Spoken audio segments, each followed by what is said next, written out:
Ashley, and I will be asking a couple of questions of the players. Those of you who have questions from the press, there's a microphone to our left that you can go to. You can line up at any point, and please restrict your questions to one at a time, but if you need to go back, then we'll allow you to do so. First question is for the challenger. First of all, Gukesh, congratulations on the victory today. I guess the simplest question to ask is, how does it feel to actually win a game in your first World Championship? Yeah, it feels great. I'm quite happy with. Also the last 2 days I was happy with my play. Today was even better.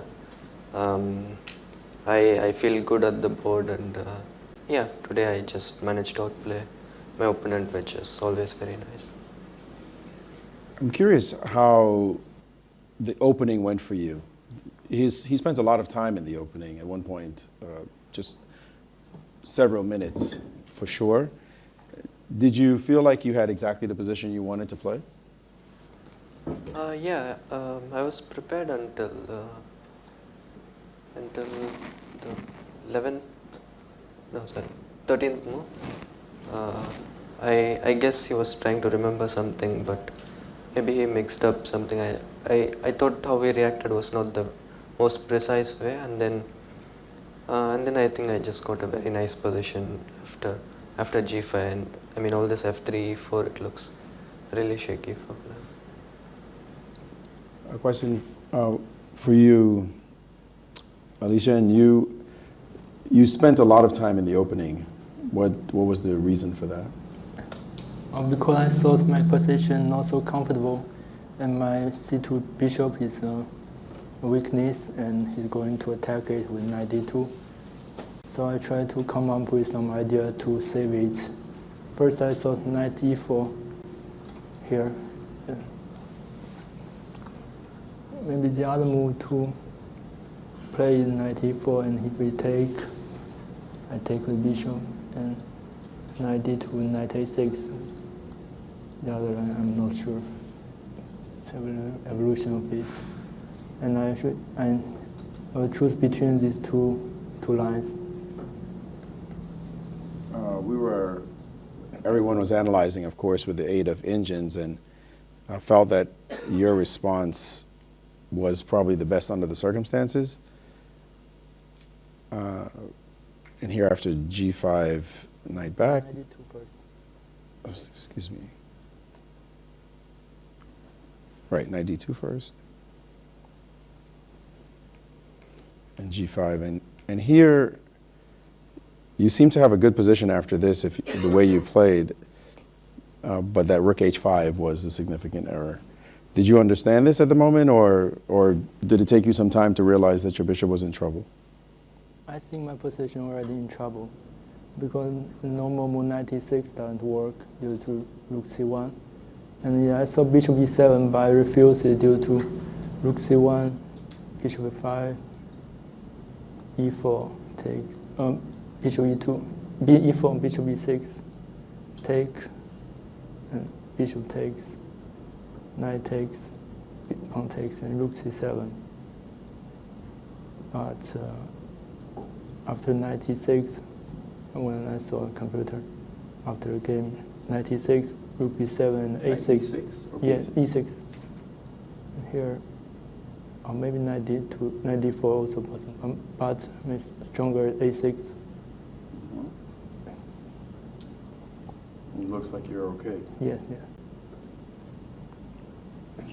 Did you see any of these lines, by the way? Because it seemed as though bishop e7 was problematic for white, actually. I think I just underestimated this bishop e7, because I thought if I'm getting like rook c1, e4, I should be good, but now that I see it, it's quite shaky. I guess during the game, we both thought that white is doing well, which is what matters. I guess that doesn't change things competitively. Both of you have to play without the use of engines while you're playing. So for you, it's just a fight, right? Whoever plays better in the fight. Yeah. It's obviously not pleasant to misjudge a position so badly, but okay. As long as I played better than my opponent, I think it's good. All right, I'll open up the floor for questions from the press.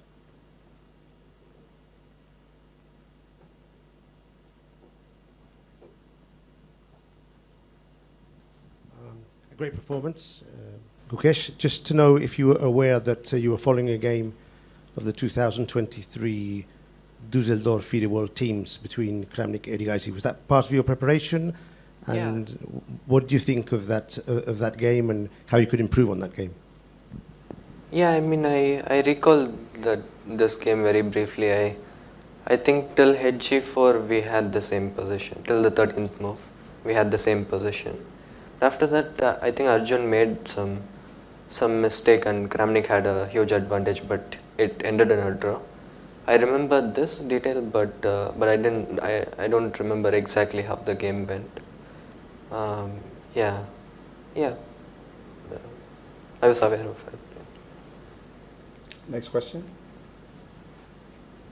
Hi Gukesh, can you just talk the entire thought process of all the moves that you had made after Rook H5? At least on the board, it seemed like you knew that you now had an advantage. Can you just talk through the entire process of how you converted that, the calculations that you were doing in your mind?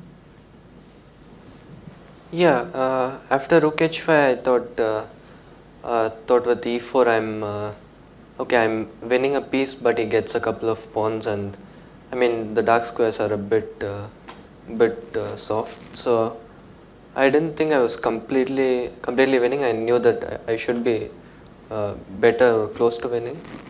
And then I think I played quite precisely because I was also considering knight e2 instead of bishop f2.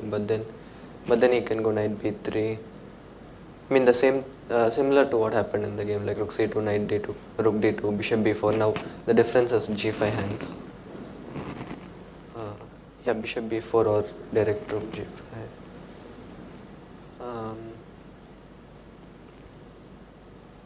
c3, rook g4. Yeah, something like this. So I thought bishop f2 to start with, and then knight e2.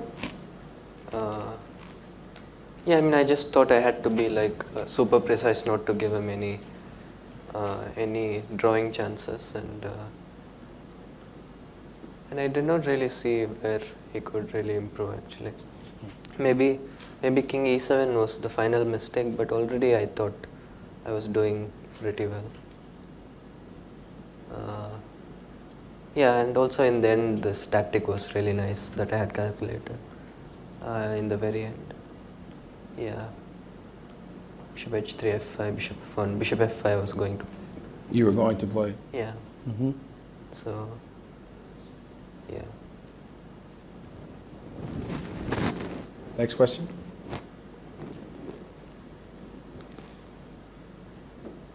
Hi there, Theo from leadchess.org. I'm asking a question on behalf of one of our live stream commentators, Grandmaster Felix Blauberger. He wanted to ask Ding Liren if he could share his thinking behind rook h5 and if he considered or evaluated the threat of knight e2. Well, before f3, I thought my position was okay, was even better, but after f3, I realized maybe it's not so easy to play. And the most obvious move, 96 doesn't work. So I have to come up with the other ideas. And I also saw bishop e7, but I refused it because the line I showed before. That's why I come up with rook f5. With either rook c1, bishop f5, e4, maybe take, and bishop h7, bishop h3. The rook is protected on h5. But I underestimated e4. And in this line, I missed knight e2 actually. I thought he had to move the rook on hook, then take on d4 with the bishop, then I have good compensations. You're saying in this position here? Yes. You missed knight e2? Yes. And you said you thought, what did he have to play? Rook move to somewhere, g2 or somewhere. Like this? Mm. So for you, this was the decisive Yeah. mistake. Next question. This is Mike Lang with Chess.com. My question is for Grandmaster Gukesh. This appears to be the first time since Game 1 of 93 Kasparov short where someone lost on time. And I'm curious, even though your position was objectively always winning, could you describe your emotions as your opponent was ticking down on time? We could see it on his face, but what was going through your mind as he had 1 minute left to make 6 moves? I'm sorry, maybe the previous match, didn't he lose on time against Nepal?